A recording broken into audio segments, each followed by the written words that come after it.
ആരാധനായിട്ടുള്ള അടൽജി പ്രധാനമന്ത്രിയായ സമയത്ത് അമേരിക്ക പോലെ ജപ്പാൻ പോലെ വളരെ ഉന്നതിയിൽ നിന്നിരുന്ന ഒരു രാജ്യമല്ല. എന്നാൽ അദ്ദേഹത്തിൽ നിന്ന്, നല്ല ഒരു ഭരണകൂടത്തിൽ നിന്ന് അദ്ദേഹത്തെ താഴെയിറക്കാൻ വേണ്ടി ഇന്നത്തെ കേരളത്തിലെ മാർക്സിസ്റ്റ് പാർട്ടിയും അന്നത്തെ ഇന്ത്യയിലെ കോൺഗ്രസും ഒരുമിച്ച് ചേർന്നുകൊണ്ട് ഒന്നാം UPA ഗവൺമെന്റ് ഉണ്ടാക്കി. ഒരു നല്ല സദ്ഭരണത്തെ അട്ടിമറിച്ചുകൊണ്ട് 10 വർഷക്കാലം ഈ രാജ്യത്തിന്റെ ഭരണകൂടത്തിൽ കാട്ടുകള്ളന്മാരെ ഇരുത്താൻ വേണ്ടി കേരളത്തിലെ പിണറായി വിജയന്റെ പാർട്ടിയും കേന്ദ്രത്തിലെ നമ്മുടെ സോണിയ മാഡത്തിന്റെ പാർട്ടിയും ഒരുമിച്ച് ചേർന്ന് ഇവിടെ നിന്ന് അരിവാൾ ചുറ്റിക നക്ഷത്രത്തിൽ വോട്ട് വാങ്ങി ജയിച്ചു പോയവരും അതുപോലെ തന്നെ CPI-കാരനും എല്ലാവരും ചേർന്ന് അവിടെ ചെന്നപ്പോ രണ്ടു കൂട്ടരും ഒരുമിച്ച് കെട്ടിപ്പിടിച്ച് ഉമ്മ കൊടുത്ത് അടൽ ബിഹാരി വാജ്പേയി വരാതിരിക്കാൻ അവരെന്ത് ചെയ്തു? മൻമോഹൻ സിംഗിനെ അധികാരത്തിൽ കൊണ്ടുവന്നു. മൻമോഹൻ സിംഗ് എന്ന് പറയുന്ന പ്രധാനമന്ത്രി നല്ല എഴുത്തും വായനയും ഒക്കെ ഉള്ള ആളാണ്. വലിയ മുന്തിയ യൂണിവേഴ്സിറ്റിയിലൊക്കെ പഠിച്ചിട്ടുണ്ട്. പക്ഷെ കാലിനടിയിൽ മണ്ണ് ഒരിക്കൽ പോലും പറ്റിയിട്ടില്ല.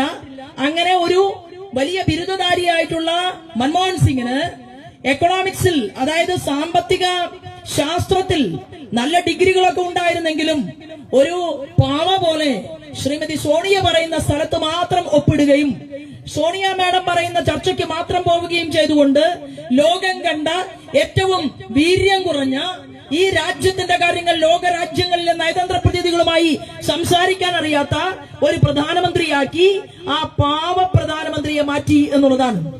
എന്നാൽ ആ 10 വർഷത്തെ ദുർഭരണത്തിന് കാരണക്കാരായത് അടൽ ബിഹാരി വാജ്പേയിയുടെ ഭരണത്തെ തുടർന്ന് നല്ലൊരു 10 വർഷം കൂടി ഈ രാജ്യത്തെ ജനതയ്ക്ക് കിട്ടുമായിരുന്നത് ഇല്ലായ്മ ചെയ്തുകൊണ്ട് കോൺഗ്രസും മാർക്സിസ്റ്റ് പാർട്ടിയും അവർ അങ്ങനെ ഒന്നാം UPA ഗവൺമെന്റിനെ ഉണ്ടാക്കിയപ്പോ കുറെ കാട്ടുകള്ളന്മാര് ചേർന്ന് ലോകരാജ്യങ്ങളിലെ കള്ളന്മാരും കൂടിയിട്ട് അങ്ങനെ വീണ്ടും ഒരു രണ്ടാം UPA ഗവൺമെന്റ് ഉണ്ടായി. പണം വാരിക്കോരി എറിഞ്ഞു.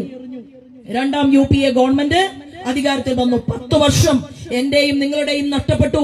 ഭൂമിയിൽ അഴിമതി, പാതാളത്തിൽ അഴിമതി, ആകാശത്തും അഴിമതി നടത്തിക്കൊണ്ട് 2G സ്പെക്ട്രം ഉൾപ്പെടെയുള്ള കോമൺവെൽത്ത് ഗെയിംസ് ഉൾപ്പെടെയുള്ള അഴിമതിയുടെ കോമരങ്ങളായിട്ടാണ് ആ രണ്ടാം UPA ഗവൺമെന്റ് മാറിയത്. അത് കഴിഞ്ഞപ്പോഴാണ് രാജ്യത്തെ ജനങ്ങൾക്ക് മനസ്സിലായി അടൽ ബിഹാരി വാജ്പേയിയുടെ ഭരണം എത്രയോ നല്ലതായിരുന്നു.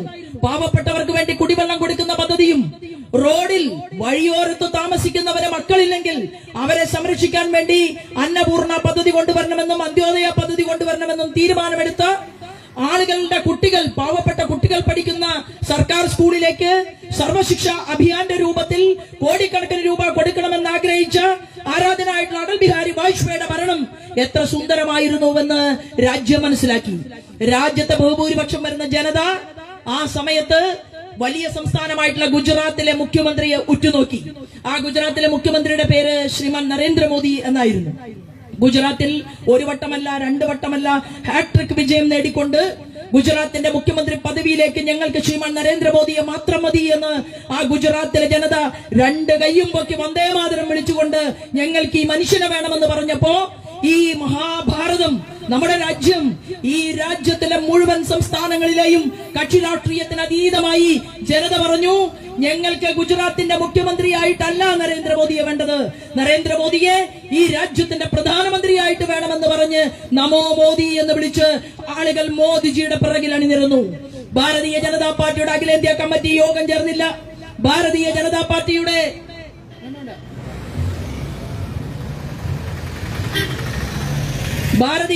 പാർട്ടിയുടെ അഖിലേന്ത്യാ കമ്മിറ്റി യോഗം ചേർന്നില്ല. ഭാരതീയ ജനതാ പാർട്ടിയുടെ പാർലമെന്ററി ബോർഡ് യോഗം ചേർന്നില്ല.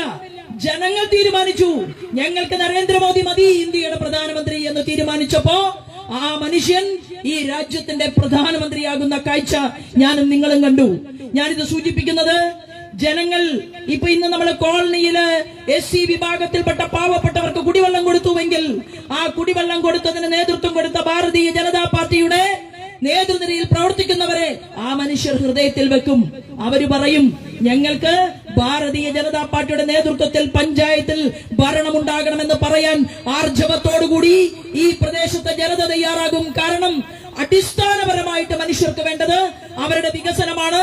ആ വികസനത്തിന് വേണ്ടി കൂടെ നിൽക്കുന്നവരെ സ്നേഹിക്കാനും ആരാധിക്കാനും അറിയുന്ന ആളുകൾ തന്നെയാണ് കേരളത്തിലെ ജനങ്ങളും എന്നുള്ള കാര്യത്തിൽ യാതൊരു വ്യത്യസ്തതയും അക്കാര്യത്തിൽ ഇല്ല. ഞാൻ പറഞ്ഞു വന്നത്, പിന്നീട് നമ്മുടെ ലോകാരാധനായി മാറിയിട്ടുള്ള ഇന്നത്തെ നമ്മുടെ പ്രധാനമന്ത്രി ഉണ്ടല്ലോ, ആ പ്രധാനമന്ത്രി ലോകത്ത് അമേരിക്കയിൽ പോലും സംഭവിച്ചിട്ടില്ല. ഒരാള് അമേരിക്കയുടെ പ്രസിഡന്റ് ആയാൽ 5 കൊല്ലം കഴിഞ്ഞാൽ മാറും, അടുത്ത ആള് പ്രസിഡന്റ് ആവും. അതുപോലെ തന്നെയാണ് എല്ലാ രാജ്യങ്ങളിലും.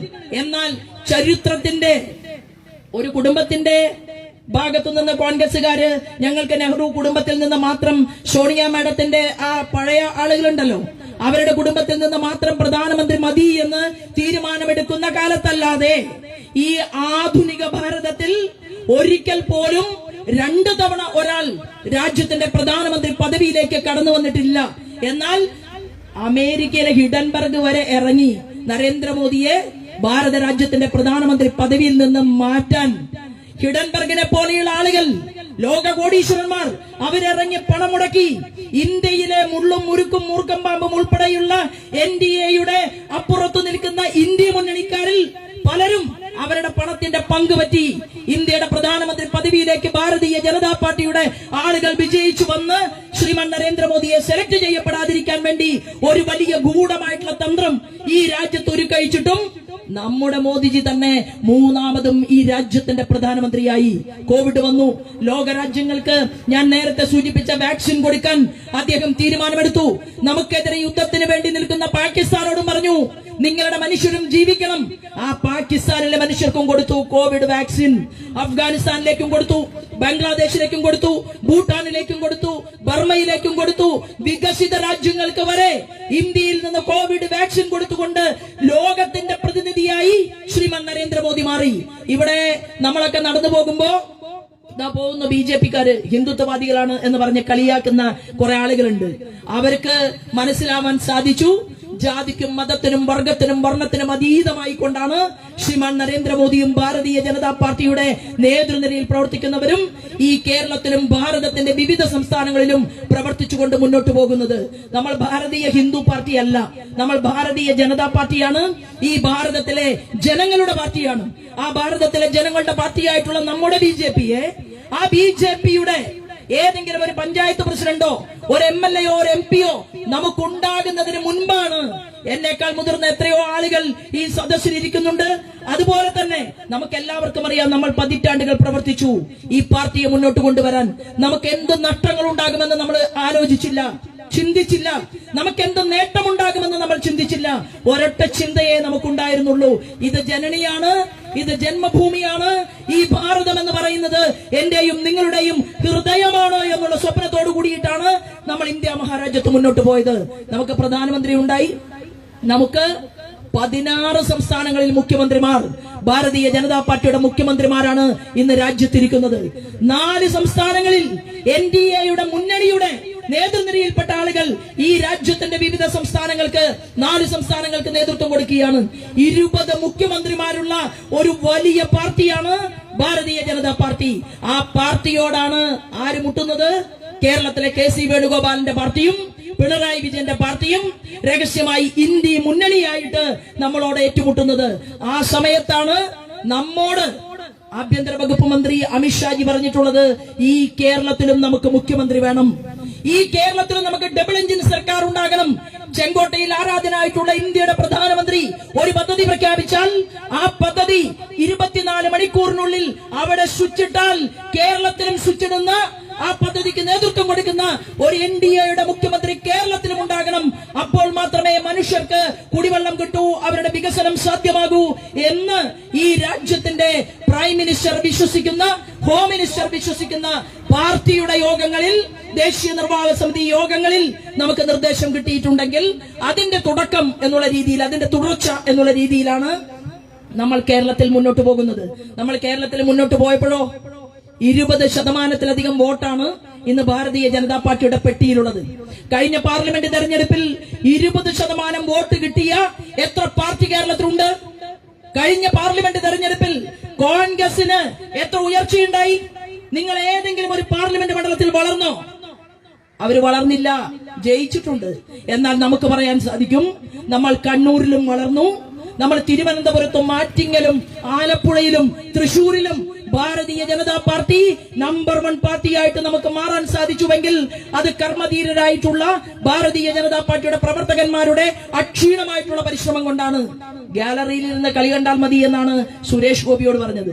എന്നാൽ 75,000 വോട്ടിന്റെ ഭൂരിപക്ഷത്തിൽ ജയിച്ച നമ്മുടെ മന്ത്രി, നമ്മുടെ കേന്ദ്രമന്ത്രി, നാട്ടുകാരുടെ മന്ത്രി, അദ്ദേഹം മിനിസ്റ്ററായി അദ്ദേഹത്തിന് അവരോധിതനാക്കിയപ്പോ വീട്ടിലിരുന്ന എന്നാൽ മൈനോറിറ്റി വിഭാഗത്തിലെ അതിപ്രഗത്ഭനായിട്ടുള്ള ശ്രീമാൻ ജോർജ് കുര്യനെ ക്ഷണിച്ചു വരുത്തി ഡൽഹിയിലേക്ക് അദ്ദേഹത്തിനെയും ഒരു മന്ത്രിസ്ഥാനം കൊടുത്തു.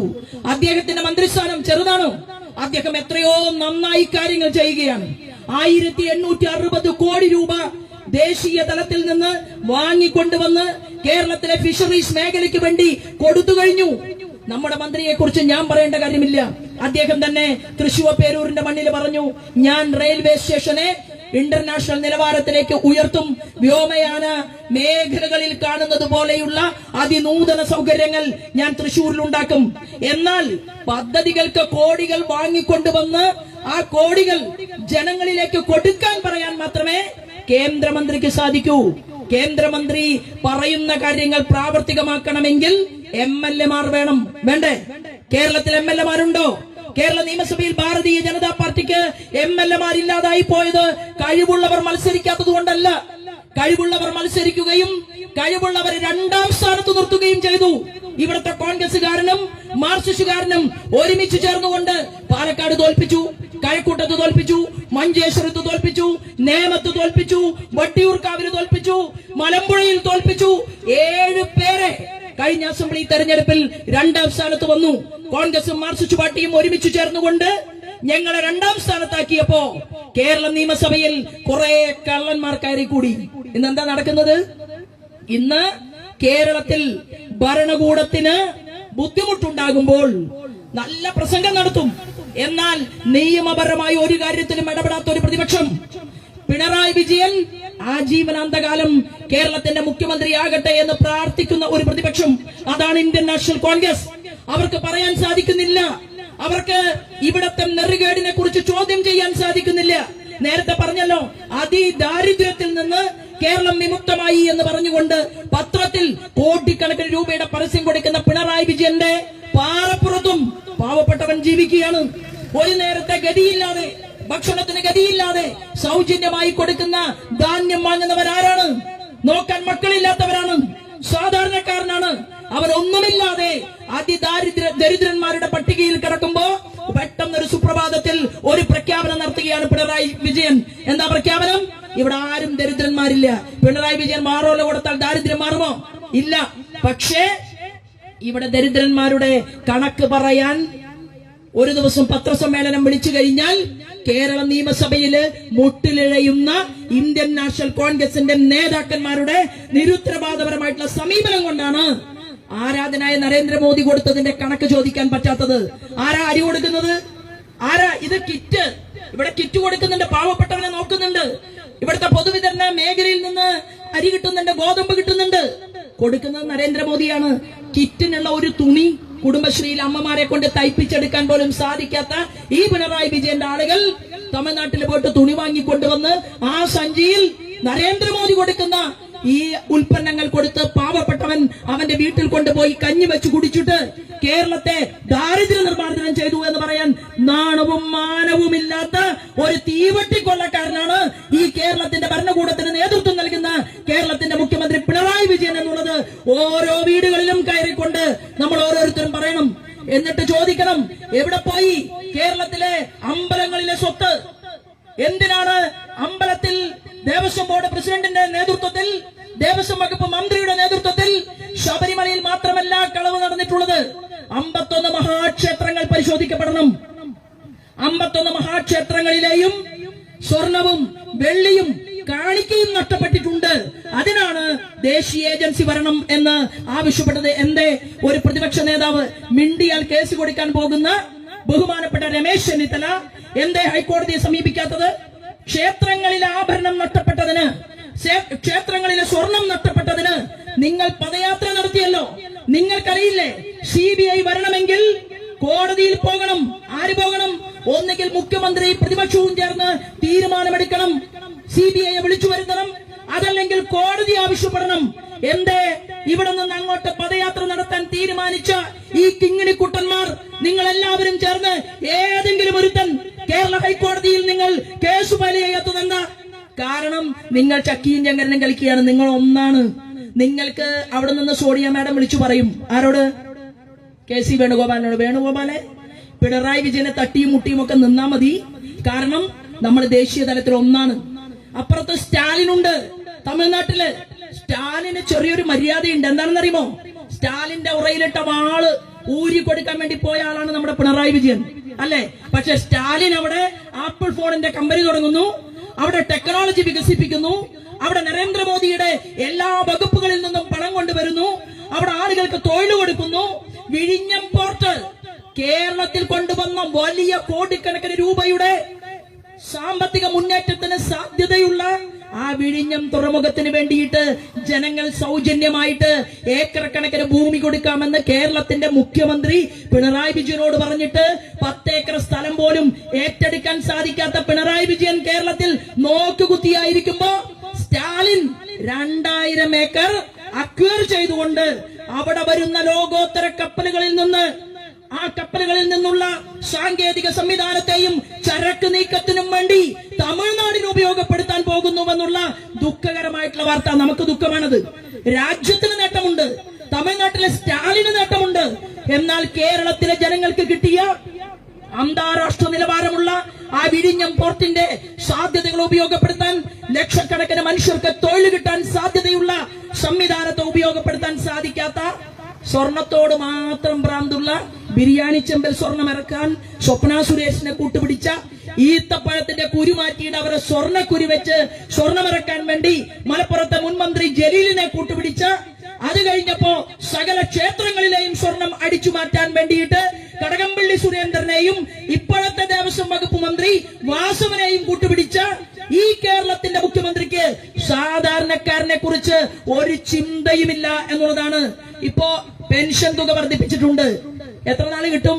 പഞ്ചായത്ത് തെരഞ്ഞെടുപ്പ് കഴിയുന്നത് വരെ ഒരു 3 മാസക്കാലം കിട്ടും.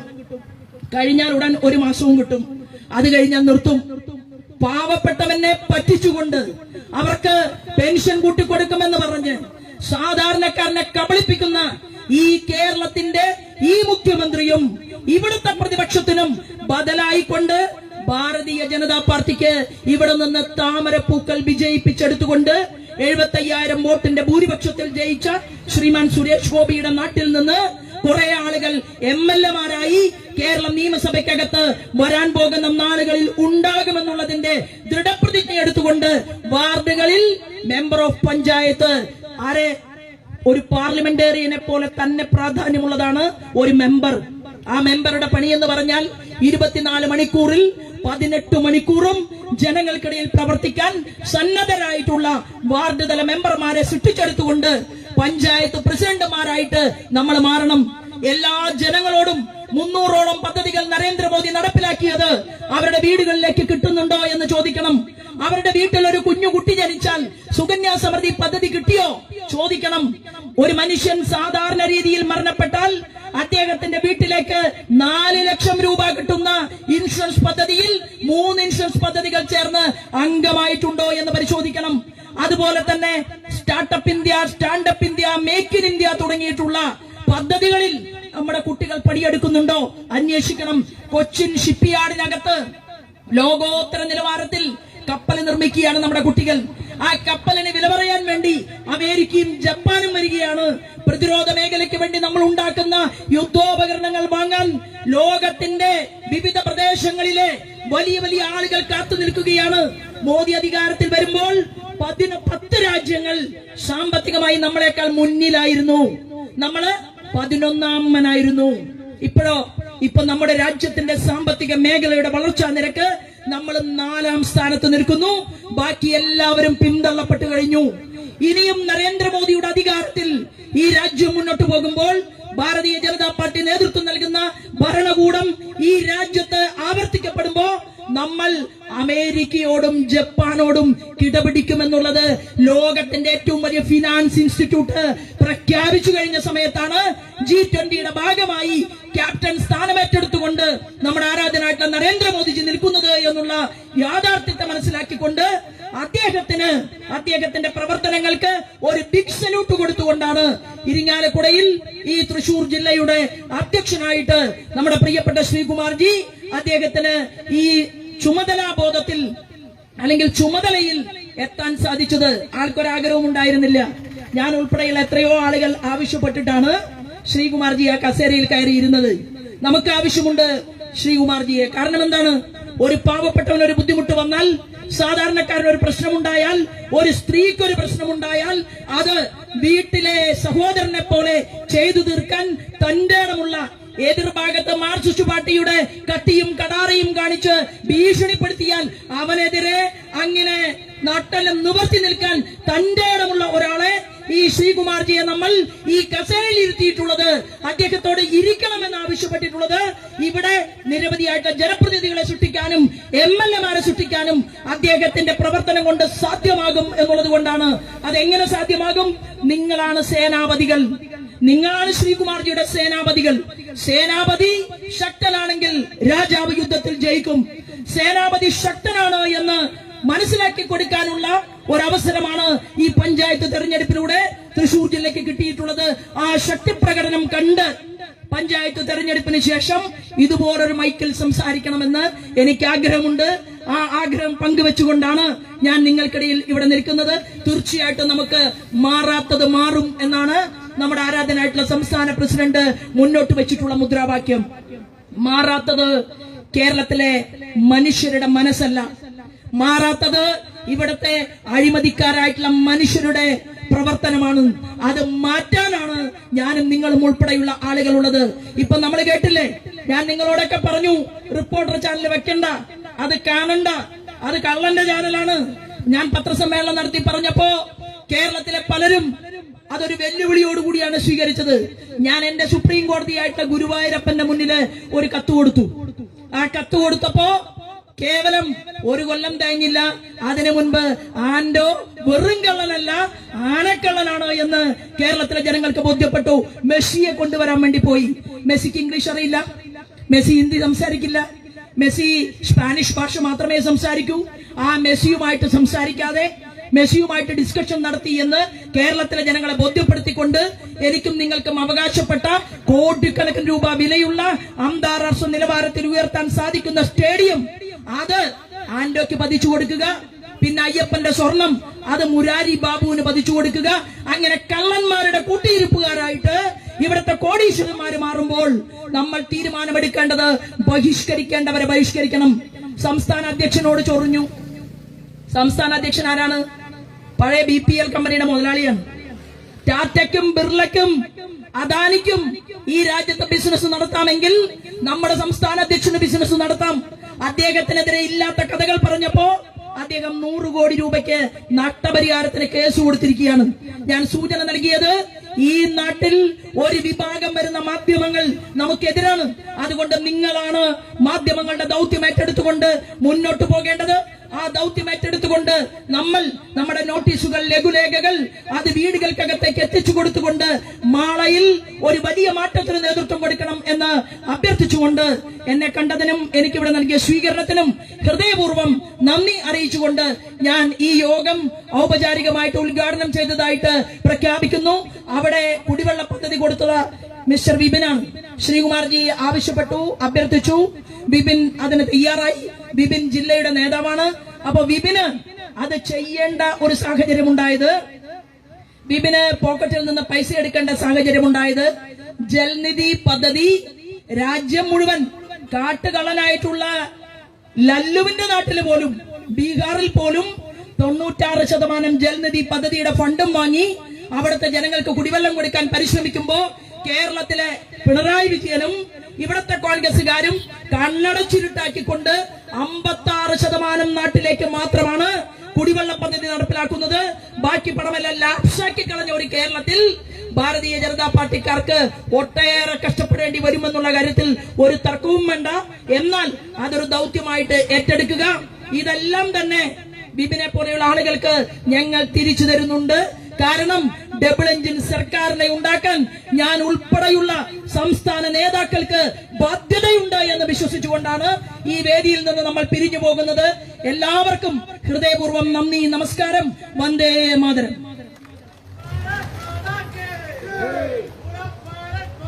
യോഗം പെട്ടെന്ന് അവസാനിക്കും.